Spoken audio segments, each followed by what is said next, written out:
Phone आगे लेके ऐसे बैठ जा, हमें को दे इसका एक वीडियो बना लेगा, ऐसे लेके बैठा रही हो, ये वीडियो से काम नहीं चल जाएगा। ये रही ना, डिस्प्ले उधर ले लिया ना, फोन ऐसे ही तो कर लेगा, क्या दिक्कत है? दिक्कत है? दिक्कत है वो सीखेगा पकड़ेगा। लिखूंगा किसी मेरे को नहीं सर ये किसकी अगर ले अभी आवे। ऐसे हलेगा। समझ गया। अरे ये दे देंगे ना आपको इसी से। हेलो, इसको तो आवाज आ रही है? कर देता स्क्रीन दिखाई दे रही है? इधर इधर रोक दे। देखो सबको शेयर कर देना मेरे बस इस पे धक्का ना लगे, ये तो कल वाला क्लियर है आपको?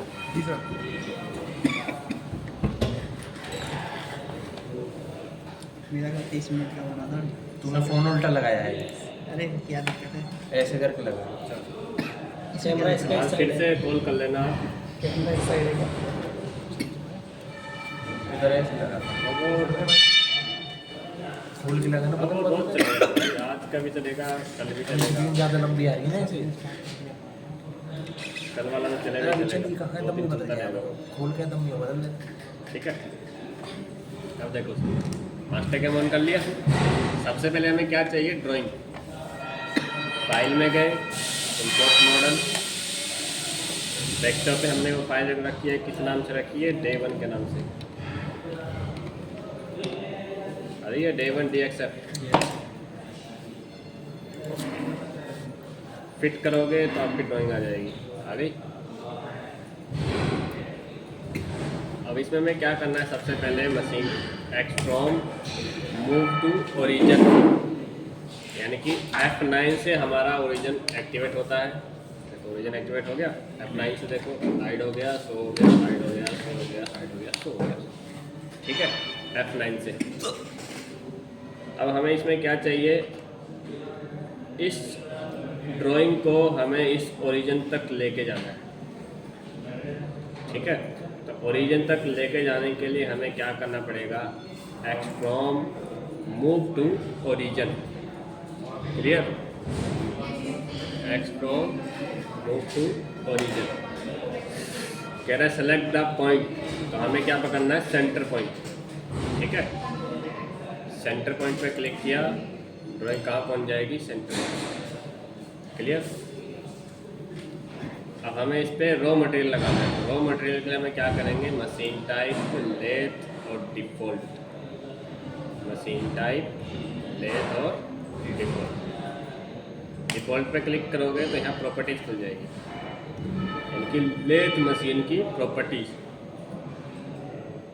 प्रॉपर्टीज के प्लस पे जाओगे तो यहाँ आ रहा है टूल सेटअप। टूल सेटिंग में आपको ये पूछ रहा है प्रोग्राम नंबर बताओ कि आपको क्या नाम से प्रोग्राम नंबर चाहिए। तो मैंने कहा मुझे चाहिए 4141। ठीक है, फिर कह रहा है फीड कैलकुलेशन, जो फीड आएगी वो किसके हिसाब से आएगी? मैंने कहा फ्रॉम टूल के हिसाब से आएगी, अपने आप ऑटोमेटिक कैलकुलेशन कर लेगा। ठीक है, असाइन टूल नंबर सीक्वेंसली, यानी कि N1 N2 N3 ऐसे करके आए। Gram of duplicate tool number की 2-3 डुप्लीकेट टूल नंबर से आप काम कर रहे हो तो ये आपको वार्निंग दे। ठीक है, स्टॉक सेटअप पे आओगे, यहाँ आएगा स्टॉक की प्रॉपर्टी, यानी कि आपको स्टॉक तो देना पड़ेगा ना इसमें, कितना स्टॉक है। ये तो फिनिश पाथ है हमारा, हमें इसमें स्टॉक देना पड़ेगा। तो स्टॉक के लिए आता है प्रॉपर्टी। ठीक है, प्रॉपर्टीज में अगर आपको डाया पता है तो डाया बता दो, लेंथ पता है तो लेंथ बता दो। ये कह रहा है आईडी के अंदर अगर होल है तो आईडी का होल बता दो। कई बार पार्ट ऐसे भी आते हैं ना कि आईडी में भी होल होते हैं पहले से ही, आईडी में भी होल है तो वो बता दो। हमारे पार्ट में नहीं है तो हमने इसको बंद कर दिया। ठीक है, अब हमें ओडी का डाया नहीं पता, लेंथ भी नहीं पता, हम करेंगे मेक फ्रॉम 2 पॉइंट। 2 पॉइंट पे क्लिक करोगे, स्टार्ट पॉइंट दो और लास्ट पॉइंट दो। स्टार्ट पॉइंट और लास्ट पॉइंट दिया, देखो मटेरियल आ गया। अगर आप इस पर मार्जिन देना चाहते हो तो यूज मार्जिन। ओडी में बताया कि मुझे 2 mm माल चाहिए, फेस पे बताया मुझे 2 mm माल चाहिए, राइट में बताया मुझे 5 mm माल चाहिए। क्लियर? ठीक है, जॉर्ज भी है सर, जॉर्ज पुराने वाले जॉर्ज। ठीक है। देखो यहाँ सब जगह मटेरियल बढ़ गया, 2 mm बॉडी में बढ़ गया, 5 mm पीछे बढ़ गया और फेस पे भी 2 mm बढ़ गया। ठीक है, इसको कर दो ओके। अब लगाना है जॉर्ज। तो जॉर्ज के प्रॉपर्टीज़ पे जाना है, या तो मैक फ्रॉम 2 पॉइंट कर दो, स्टार्ट पॉइंट बताना है और लास्ट बताना है। और स्टार्ट पॉइंट क्या होगा, यहाँ होगा स्टार्ट, लास्ट कहीं भी पकड़ लो। और या फ्रॉम स्टॉक्स कर दो। मैंने कहा फ्रॉम स्टॉक से कितना पकड़ना है जी, 5 mm पकड़ना है। इसको कर दिया ओके, इसको भी कर दिया ओके। देखो 5 mm कर लिया, क्लियर। अब हमें क्या करना है, इसमें फेस काटना है। तो फेस के लिए हम क्या करेंगे, टूल पाथ, फेस पैरामीटर। ठीक है, ये कह रहा है जो फेस की एनसी निकलेगी वो किस नाम से निकालने है। मैंने कहा डे 1 ठीक है। अब ये सारे फेस के टूल हैं जिससे आप फेसिंग कर सकते हो। ये लेफ़्ट टूल, ये राइट टूल और ये लेफ़्ट टूल। वो डायरेक्ट में होता है ना लेफ़्ट और राइट का। एक मिनट,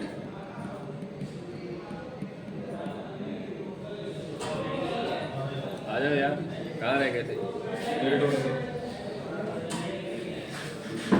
हाँ जी, देखो ये सारे फेस के टूल है। ये राइट टूल, ये लेफ़्ट टूल। टेरेट में होता है लेफ़्ट और राइट का टक्कर। अगर राइट टूल लगा है तो राइट वाला ले लो, लेफ़्ट वाला लगा है तो लेफ़्ट ले लो। तो हम राइट वाला लेते हैं। ये कह रहा है इंसर्ट कौन सी चाहिए आपको, अलग अलग टाइप की इंसर्ट है यहाँ। वह कौन सी चाहिए, 3 mg। 3 mg की थिकनेस पूछ रहा है और कॉर्नर रेडियस पूछ रहा है। इंसर्ट में रेडियस होता है ना, कोई 0.2 की आती है, कोई 1.2 की आती है, कोई 0.4 की आती है, कोई 0.8 की आती है। तो वो कह रहा है रेडियस कितने का। ज़्यादातर हम रफिंग में 0.8 तक का यूज़ करते हैं, 1.2 के भी यूज़ कर लेते हैं कई बार। तो मैंने कहा 0.8 की इंसर्ट चाहिए, ठीक है। Tool number 1, offset number 1। Feed calculation मैंने बता दिया तो ऑटोमेटिक कर ले, तो इसने 0.2 अपने आप ले लिया। आरपीएम और सीएसएस। आरपीएम चलाएंगे हम जब ड्रिल करेंगे या थ्रेड काटेंगे या ग्रुप काटेंगे, तब आरपीएम चलाएंगे। अदरवाइज में हम क्या चलाएंगे, सीएसएस। सीएसएस में मैंने कहा cutting speed 220, maximum spindle speed 1500। Clear. फिर कह रहा है कमेंट, हाँ G96 और G50। कमेंट में कौन सा आप ऑपरेशन कर रहे हो वो बता दो।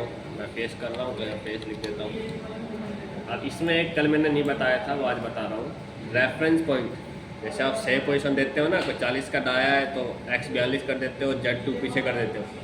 तो वो कह रहा है कि आप सेव पॉइंट भी दे सकते हो। इस पर क्लिक करो, ये कह रहा है अप्रोच, एक साइड का देना है। मान लो 80 का डाया है ना हमारा, अगर मैं यहाँ 42 करूँगा तो कितना हो जाएगा, 84 का जाके खड़ा होगा।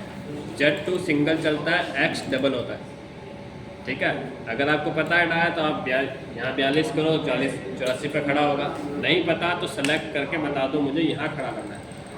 इस पर यहाँ क्लिक करोगे तो अपने आप आ जाएगा। कितना आ गया, 49। मतलब कितने पे खड़ा होगा जाके, 98। हम इतना क्यों जाए, हम मैंने कहा कि 41 mm ठीक है, यहाँ Z2 ठीक है। 41 और कितने खड़ा होगा, 82 पे खड़ा होगा। Z2 ही रहेगा। कह रहा है खड़ा यहाँ से होगा, रिट्रैक्ट काटने के बाद कहाँ आएगा। मैंने कहा सेम पोजीशन पे आए। ठीक है, अब ये कह रहा है एब्सोल्यूट में आना है कि इंक्रीमेंटल में आना है। एब्सोल्यूट में आना है। इंक्रीमेंटल करना तो मुझे अलग लिखना पड़ेगा यहाँ। मैंने क्या किया, एब्सोल्यूट में ही आए, इसको कर दिया। ठीक है, फिर आता है ये फेस पैरामीटर। फेस पैरामीटर मतलब कटिंग कैसे करनी है, कितने का डेप्थ कट लगाना है। मैंने कहा कितने दूर से चलना है, एंट्री अमाउंट यानी कि कितने दूर से एंट्री करनी है, 2 mm दूर से एंट्री करनी है। तो जितना हम फेस में छोड़े हुए थे मटेरियल उसका है ना एंट्री अमाउंट। अगर हम 5 mm वहाँ छोड़ेंगे तो यहाँ 5 mm देंगे। नहीं, उसी का फेस से चलेगा वो खुद ही। उसी के कह रहा है कितने दूर से, खुद कह रहा है अगर मटेरियल छोड़ते हो तब भी वो कह रहा है कितने दूर से चलेगा। यहाँ आ रहा है इसका एंट्री अमाउंट। ठीक है, मैंने कहा ठीक है 2 mm। दो मटेरियल जहाँ तक छूटा मटेरियल अगर छोड़ दोगे 2 mm मटेरियल छूटा होगा और 2 mm ये बाहर से चलेगा। हाँ। यानी 4 mm। 4 mm। फिर कह रहा है rough step over. Rough step over का मतलब है डेप्थ ऑफ कट, अंदर कितना जाएगा। मैंने कहा 0.5 का ही कट चाहिए। फिर कह रहा है फिनिश स्टेप ओवर, फिनिश कितने करना है। मैंने कहा 0.2 का फिनिश होना चाहिए। 0.2 को एक ही बार में काटना है, ठीक है। ओवर कट अमाउंट का मतलब माइनस में कितना जाना है एक्स, वो खुद ही माइनस में जा रहा है तो हमें देने की ज़रूरत नहीं है। रिट्रैक्ट पूछ रहा है कि कटने के बाद कितना पीछे है। मैंने कहा 0.5 ही पीछे है। किस में आएगा, रैपिड में आएगा। स्टॉक टू लिव, एक्स में माल जेड में माल छोड़ना है तो नहीं छोड़ना, तो कर दो आप ओके। जैसे ओके करोगे फिशिंग तैयार, टकरा गया।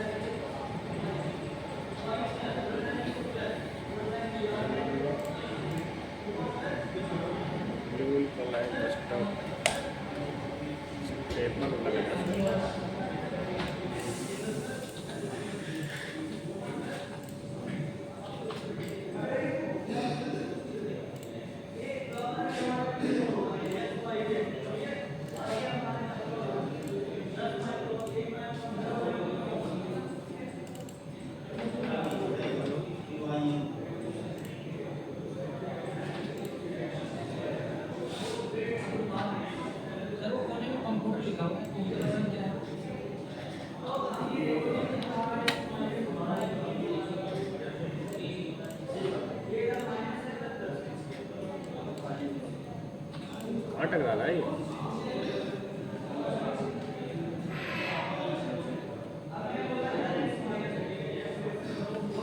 उसमें दिखा रहा है क्या?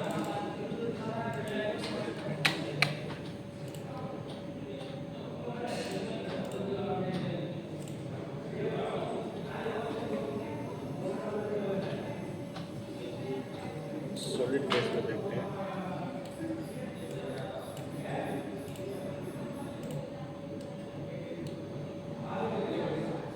तो टकरा नहीं रहा, क्यों दिखा रहा है फिर टकरा रहा है?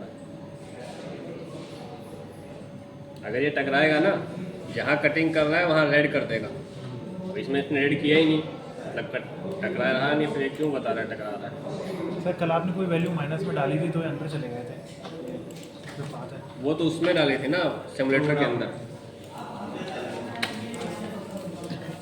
अगर टकराता है तो इसमें दिखाता है रेड। तो ये पता नहीं क्यों टकरा रहा है, किस वजह से बोल रहा है ये।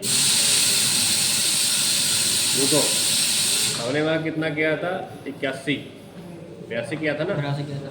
अब ये 2 mm और है, 2 ऊपर 2 नीचे, जो 84 हो गया ना, तो 86 पे खड़ा करना पड़ेगा, इस वजह से टकरा रहा है। या रेफरेंस पॉइंट में करो 84 करो, इस वजह से टकरा रहा है वो। हो गया ना सही, ठीक है। वो टूल पहले नीचे से ही हाँ, वो टूल नीचे से एंटर कर रहा था, इस वजह से ये कह रहा है कि टकरा रहा है, क्योंकि हमने 80 के डाया के हिसाब से बना दिया था। लेकिन ये हमने 2 mm प्लस भी किया था, लेकिन 2 ऊपर 2 नीचे, तो 84 हो गया वो, ठीक है। क्लियर हो गया आपका ये। अब हमें क्या करना है, इसकी टर्निंग करनी है, यानी कि रफ टर्निंग। तो रफ टर्निंग कैसे करोगे, टूल पाथ और रफिंग, ठीक है। टूल पाथ और रफिंग पे जाओगे तो यहाँ आएगा चैनिंग सिस्टम। तो ये VMC मशीन का भी दिखा रहा है, डिजाइनिंग का भी दिखा रहा है, राउटर का भी दिखा रहा है, और कटिंग मशीन का, जैसे टूल पाथ में आया है ना, कौन कौन से राउटर आ रहे हैं, कटिंग आ रही है, पता नहीं कौन कौन से आ रहे हैं, वो सबका दिखा रहा है। तो हमें सिर्फ CNC का टूल पाथ लेना है, तो CNC का है ये पार्शल, ठीक है। पार्शल का मतलब है कहाँ से स्टार्ट करना है और कहाँ ख़त्म करना है। मैंने कहा कि यहाँ से स्टार्ट करना है और ख़त्म करना है इस टेम्पर पे, आ रहा है। यानी कि ग्रीन आपका स्टार्ट पॉइंट, रेड आपका लास्ट पॉइंट, एंड येलो इसका पाथ। आगे तक नहीं होगा सर, यहाँ तक वो भी कर सकते हो आप, यहाँ तक करो, ईस्ट पकड़ लेगा, यहाँ फिर टकराएगा, उसमें जोड़ दो। अगर मैं यहाँ तक कर दूँ ना इसको, तो वो आगे तक यहाँ आ जाएगा, यहाँ आएगा तो जोड़ में टकराएगा। इस तरह से चैम्फर तक की कटिंग करना है, बाद में पलट के फिर बन जाएगा। अगर दूसरी साइड में काम होगा तो पलट के फिर बन जाएगा, ठीक है। ये क्लियर हो गया। स्टार्ट बताओ, लास्ट बताओ। स्टार्ट कहाँ से करना है, लास्ट कहाँ होगा।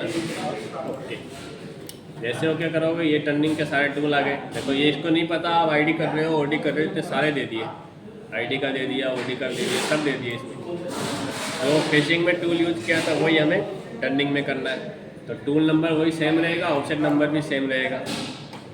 फीड कैलकुलेशन देखो ऑटोमेटिक कर ली इसने, तो वहाँ मैंने बताया था। CSS में ही चलाना है, इसको बता दिया 250 और इसको बता दिया 1800। लंग फीड रेट क्या है? है एक्स में जैसे आएगा, एक्स में नहीं। ठीक है, ये समझ गए। इस कमेंट में बता दो क्या कर रहे हो, रफ कर रहे हैं। सर ये प्लंग फीड रेट को ऑफ कर दें तो क्या होगा? कोई दिक्कत नहीं करता। जो हम एक्स में लेके आए थे ना, मैनुअल हम प्रोग्राम बनाया था, तो एक्स में नीचे आए थे, फिर जेड में जा रहे हैं। तो एक्स में जो नीचे आया ना वो प्लंज में, यानी कि फीड में आ रहा है वो पॉइंट वाला, ये कह रहा है ये। ठीक है, कमेंट में क्या कर दिया, रफिंग। रेफरेंस पॉइंट वही पकड़ लो सेम। रफ पैरामीटर पे आ जाऊँगा। रफ पैरामीटर में पहला आ रहा है डेप्थ कट, एक बार में कितना काटना है। मैंने कहा 1 mm का कट चाहिए। 1 mm लिखोगे तो 1 और 1 2 mm का कट लेगा। जैसे आप इसमें टर्निंग में किए होगे ना, 40 से 30 बनाना है तो 38 किया, 36 किया, यानी 2 mm का कट ले रहे हो ना, ये वही कह रहा है सेम। 0.5 करोगे तो 1 mm का कट लेगा। ठीक है, इक्वल स्टेप का मतलब हर बार में 1 mm का ही कट ले। फिर आना है मिनिमम कट ऑफ डेप्थ। इसका मतलब क्या है, अभी आपने जितने भी पार्ट बनाए हैं वो बिल्कुल इक्वल साइज में बनाए हैं, कि 40 से 30 बनाया है, 50 से 40 बनाया है, 60 से 50 बनाया है, इक्वल 50 0 बनाया है सारा का सारा। लेकिन 0 तो ऐसा तो इंडस्ट्री में आती नहीं है, ड्राइंग तो अलग अलग आती है। कोई 33.2 मांगता है, कोई 45.2 मांगता है, ये करेगा आप। इसमें मैंने क्या कहा कि 1 mm का कट लेना है इक्वल में। अब किसी में ये लिखा हो कि ये 80 कट आया था, आगे मान लो 75.2 बनाना है, मैंने कहा सिर्फ 1 mm का कट लेना है, ये तो 0.5 तक ही काटना है, आगे जाएगा ही नहीं। तो इस वजह से ये कह रहा है अगर कोई 10 माइक्रो का कट मिला उसको भी वो काट देगा। आपने इसको ये तो बता दिया कि सिर्फ 1 mm का कट लेना है, इससे नीचे नहीं लेना है। लेकिन ये नीचे वाला ये भी कह रहा है अगर 10 माइक्रोन का भी कट मिलेगा उसको भी वो काट देगा। जैसे 80 से 69.2 बनाना है, 80 से 69.2 बनाना है, तो 80 से 1 mm जाएगा, 70 तक जाएगा। 70 के बाद में कितने कट लगाएगा, 0.8 का कट लगाएगा ना, क्योंकि मैंने तो इसको यही कहा था सिर्फ 1 mm का कट लगाना है। लेकिन नीचे भी बता दिया कि अगर 10 माइक्रोन का भी कट बच रहा है तो उसको भी काट दे। आप चाहो तो इसको कम भी कर सकते हो, जैसे कई बार 5 माइक्रोन भी आ जाता है, 10 माइक्रोन भी बच जाता है, तो फिर कम भी बता सकते हैं इसको। ठीक है, फिर कह रहा है स्टॉक टू लीव एक्स में मटेरियल कितना छोड़ना है 0.2, जेड में मटेरियल कितना छोड़ना है 0.2। देखिए अभी तो रफिंग कर रहे हैं ना, एक्स में कितना छोड़ना है और जेड में कितना छोड़ना है वो मैंने इसमें बता दिया। फिर कह रहा है एंट्री अमाउंट कितने बाहर से चलना है, मैंने कहा 2 mm बाहर से चलना है। एग्जिट अमाउंट पीछे से कोई काम ही नहीं करना, तो एग्जिट अमाउंट नहीं देना। अब हम क्या कर रहे हैं, ओडी पर रफिंग कर रहे हैं, तो खुद आ रहा है ओडी। अगर आईडी में करते ना तो आईडी आ जाता, फेस करते तो फेस आ जाता, बैक करते तो बैक में आ जाता, ऑटोमेटिक आ जाएगा ये। ठीक है, ठीक है। कटिंग मेथड 1 वे या जिगजैग। 1 वे का मतलब एक बार काटेगा फिर वापस जाएगा, फिर काटेगा फिर वापस जाएगा, फिर काटेगा फिर वापस जाएगा। जिगजैग का मतलब एक बार काटेगा फिर कटिंग लेगा, फिर कटिंग लेगा, आते हुए काटेगा जाते हुए काटेगा, दोनों तरफ से काटेगा। ये कब करते हैं, जब आप पूली में बनाते हो कुछ ऐसे ही रेडियस में, ठीक है, तब करते हैं। ठीक है, तो इसमें खुद दिखा रहा है ना। अगर जिगजैग कब करोगे, जब ऐसी कोई प्रोफाइल आएगी तब। ये सब दे दिया है, जिगजैग को 1 वे कर दिया, मुझे एक बार में काटना है, वापस बैक जाना है। फिर आ रहा है स्टॉक में बताना है use stock for outer boundary, लेकिन जो हमने बाउंड्री बना रखी है उसी को ही काटे, उससे बाहर ना जाए। इसको कर दो अब ओके। जैसे ओके करोगे कटिंग स्टार्ट।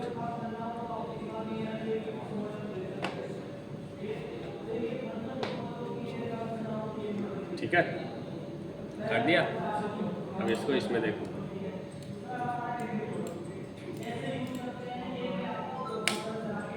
फिनिशिंग।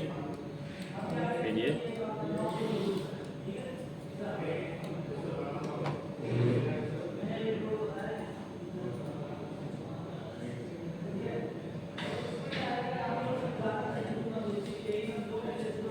ठीक है। अभी तो रफिंग हुआ है, फिनिश नहीं हुआ। अभी हम क्या करते हैं, इसका प्रोग्राम निकालते हैं। जीवन कहाँ चाहिए, डेस्कटॉप में। ओके, ये आगे सारा प्रोग्राम नंबर आ रहा है 4141। पहले फेज के बाद में क्या स्टार्ट हो गया, रफ स्टार्ट हो गया।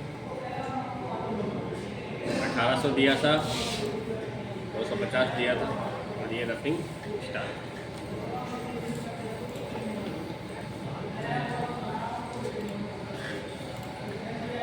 आया होगा।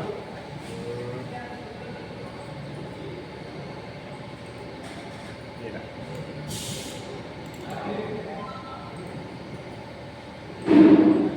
आ रहा है। अब इसको चलाएंगे हम सिमुलेटर पे। Panu OIT, okay.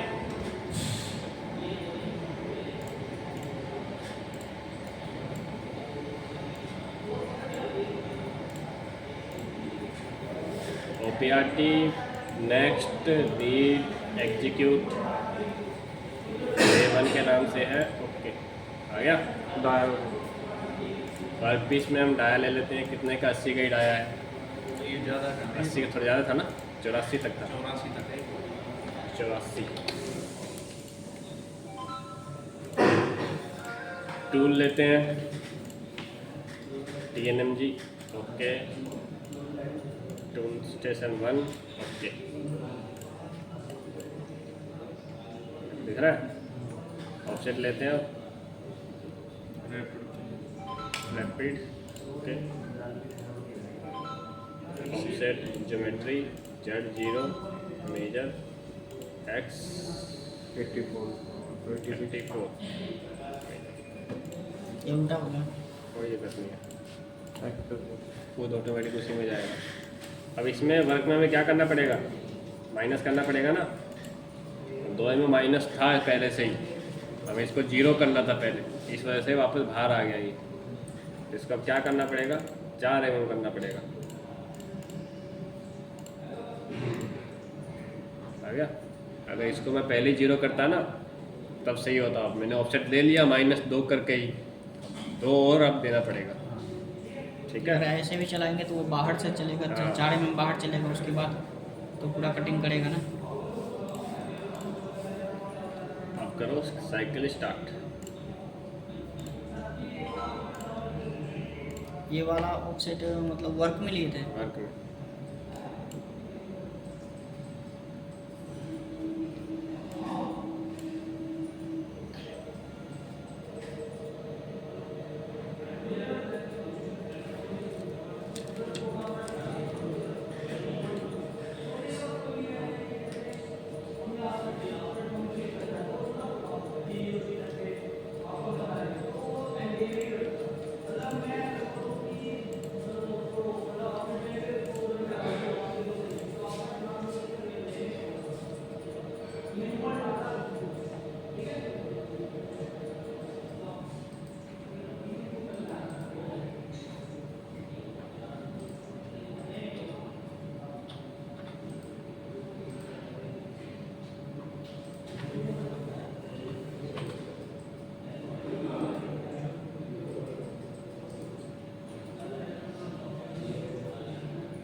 वो लास्ट वाला चैम्फर सही से काटो। अब तो अभी तो डाया प्लस में है ना ये।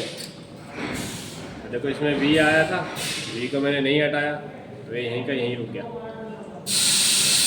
V को हटा देता तो वो रेफरेंस हो जाता। हाँ यही है, लाइन लो। ठीक है। तो मैंने इसमें अभी आपको फिनिश नहीं बताया है, फिनिश बताऊंगा मंडे को। ठीक है। आप सिर्फ ये सॉफ्टवेयर डलवा लेना आप, और 2 दिन है, कल आपकी क्लास नहीं होगी, मंडे के होगी। फिनिश भी बता देते। ठीक है। तो कल तक आप अपनी प्रैक्टिस कर लेना यहाँ तक। फिर मंडे को लास्ट है, फिर वापस रिपीट नहीं होगा। ठीक है, हो गया।